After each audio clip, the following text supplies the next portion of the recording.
राजनीति जनसेवा का साधन है और राजनीति सिर्फ सेवा का माध्यम होना चाहिए। इसी सोच के साथ एक शिक्षक ने शिक्षा विभाग से समय से पहले ही स्वैच्छिक सेवानिवृत्ति लेकर जनसेवा के लिए अपना जीवन समर्पित कर दिया है। मैंने बहुत सोचा कि जनसेवा हेतु मुझे अपने जीवन को समर्पित कर देना चाहिए और मैंने अपनी सेवाएं, सरकारी सेवाएं समाप्त करके जनसेवा के लिए ही अपना जीवन न्योछावर करने के लिए अपने आप को आहुति दी है और मैं अब पूर्ण रूप से सामाजिक सेवा का कार्य करने में ही तत्पर रहता हूं। उसी कड़ी में मैं आजकल अपना दिनचर्या का काम शुरू से लेकर शाम तक सेवा के कार्यों में ही गुजारता हूं।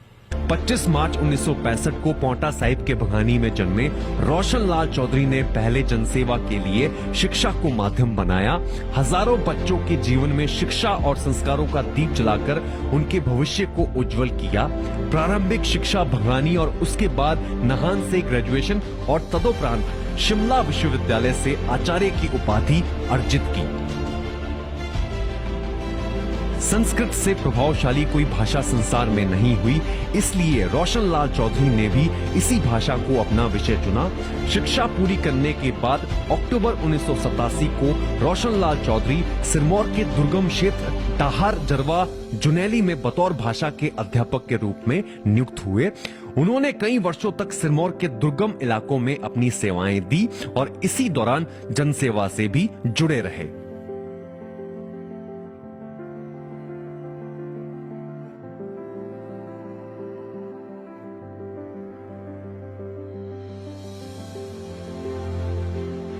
मैंने अपने जीवन में जनसेवा हेतु शिक्षण के कार्य को चुना और उसमें भी भारतीय भाषा में संस्कृत भाषा को चुना और इसी क्रम में मैंने सेवा के रूप में संस्कृत भाषा को अध्यापन के रूप में करते हुए जन सेवा करी और बच्चों को शिक्षा प्रदान करी। और उसमें भी मैंने ऐसे ऐसे क्षेत्रों में जो कि सिरमौर जिला के दुर्गम क्षेत्र जहां पर जीवन गुजारना बड़ा कठिन होता है, ऐसे क्षेत्रों को चुना। आज तो वहां पे शायद बसें जाना शुरू हो चुकी होंगी, परंतु हम 15-15 किलोमीटर 20-20 किलोमीटर पैदल चलते थे और वहां पे जाकर के अपना सेवा का कार्य करते थे। बचपन से ही राष्ट्रीय स्वयंसेवक संघ की विचारधारा से प्रेरित होकर रोशन लाल चौधरी संघ के साथ जुड़े।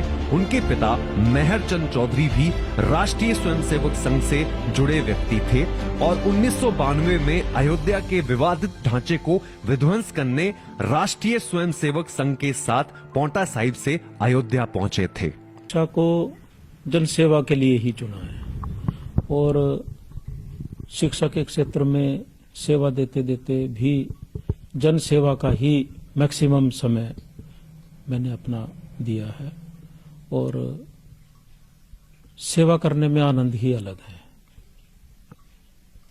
जन सेवा जो है वो इससे बड़ी कठिन सेवा भी कोई नहीं है और इससे बढ़िया आनंदित काम भी कोई नहीं है। परंतु इस काम में मैंने एक चीज देखी है,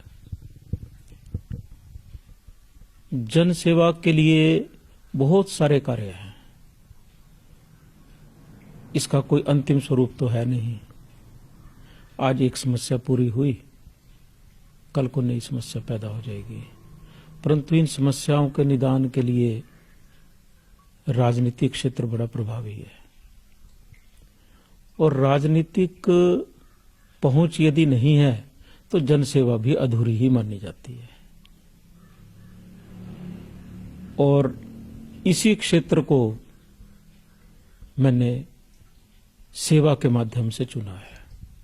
सेवा करते करते लोगों ने मेरे मन में एक भाव पैदा किया कि आप क्यों नहीं राजनीति में आकर के सेवा करते हैं, जहां से ये सारे कार्य पूर्ण किए जाते हैं।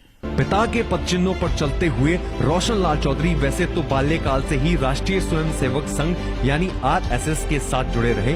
उन्होंने 1980 से शाखा लगानी प्रारंभ की और राष्ट्र सेवा को अपना जीवन समर्पित किया। शिक्षा विभाग में अपनी सेवाएं देने के साथ साथ उन्होंने लोगों के दुख सुख में भी साथ दिया और जनसेवा का ऐसा जज्बा पैदा हुआ कि उन्होंने इसके लिए अपना संपूर्ण जीवन देने की इच्छा जाहिर करते हुए 31 जुलाई 2021 को स्वैच्छिक सेवानिवृत्ति लेकर अपना कदम जनसेवा की दहलीज पर आगे बढ़ाया। रोशन लाल चौधरी का मानना है कि राजनीति सिर्फ सेवा का माध्यम होना चाहिए और यदि इस माध्यम से जन कल्याण के लिए उन्हें राजनीति में भी उतरना पड़ा तो वो इससे पीछे नहीं हटेंगे। यदि इस बार पोंटा विधानसभा क्षेत्र के लोगों ने उन्हें राजनीति में उतारने का आदेश दिया तो वो इसे सहर्ष स्वीकारते हुए आगे बढ़ेंगे और इस बार मजबूत इरादे के साथ उन्होंने अपना कदम आगे बढ़ाया है। 2020 बसंत पंचमी बड़ा अच्छा उत्सव होता है हिंदू संस्कृति में। रंगों का त्योहार भी प्रारंभ होता है और एक नई ऊर्जा और चेतना देने वाला त्योहार बसंत पंचमी कहा गया है।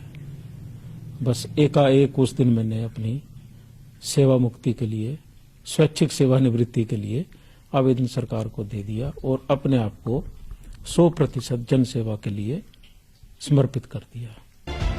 राजनीति को जनसेवा का साधन बनाकर जनसेवा के लिए मैदान में उतरे रोशन लाल चौधरी का राजनीति से कोई नया वास्ता नहीं है, बल्कि बतौर छात्र भी उन्होंने राजनीति की सीढ़ियां चढ़ी है। वर्ष 1983 और 1984 में नाहन संस्कृत महाविद्यालय में छात्र संघ चुनाव में एबीवीपी के पैनल पर महासचिव बने। उसके उपरांत 1984 और 1985 में छात्र संघ चुनाव में एबीवीपी के पैनल पर अध्यक्ष चुने गए। छात्र राजनीति में उनका सफर यहीं तक सीमित नहीं रहा। शिमला में भी छात्र चुनाव में वर्ष 1986 और 1987 में एबीवीपी के पैनल पर महासचिव बने। उस दौरान जगत प्रकाश नड्डा पूर्वकालिक प्रचारक थे, जिनके मार्गदर्शन पर रोशन लाल चौधरी ने जीत हासिल की।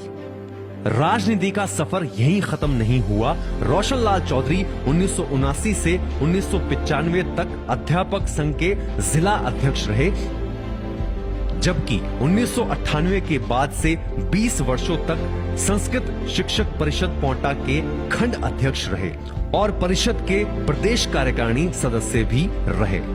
अब अगली पारी के लिए रोशन लाल चौधरी जनता के बीच राजनीति के माध्यम से जन सेवा करने आगे आए हैं। वर्ष 2017 में भी रोशन लाल चौधरी ने विधानसभा चुनाव लड़ने की इच्छा के साथ शिक्षा विभाग से त्यागपत्र दिया, लेकिन उन्हें टिकट नहीं मिली। बावजूद इसके उन्होंने पार्टी के निर्णय की सराहना करते हुए अपना दायित्व निभाया और फिर से शिक्षा विभाग से जुड़ गए। इस बार उन्होंने चुनाव लड़ने का पक्का मन बनाया है और जनसंपर्क अभियान शुरू कर लिया है। मन में एक यदा कदा ख्याल आता रहता था कि मैं कहीं उन बच्चों के साथ धोखा तो नहीं कर रहा हूं जिनके साथ जीवन चला हुआ है। फिर मैंने 2017 में सर्विस छोड़ दी और राजनीतिक क्षेत्र में अपने आप को उतारा। प्रयास किया, लोगों ने बड़ी उत्साह के साथ मुझे स्वीकार भी किया, पर मैं कहीं ना कहीं कमजोर पड़ता नजर आया अपने आप में ही कि शायद मैं अभी पूर्ण रूप से तैयार नहीं हूं राजनीतिक क्षेत्र के लिए।